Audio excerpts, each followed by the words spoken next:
Yes dear students, हमारा typing test जारी है।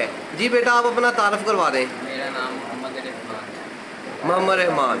रहमान बेटा, आपसे एक क्वेश्चन भी हमने पूछना है। आप हमें ये बता दें कि कंप्यूटर को किसने इन्वेंट किया है?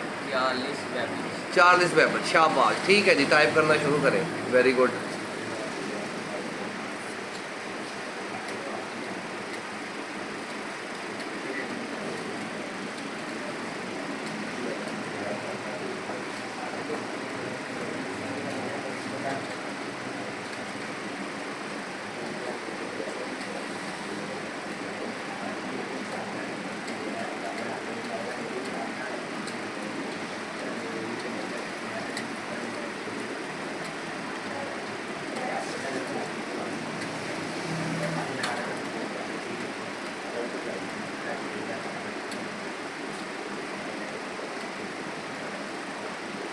यसी, शाबाश बेटा, वेरी गुड।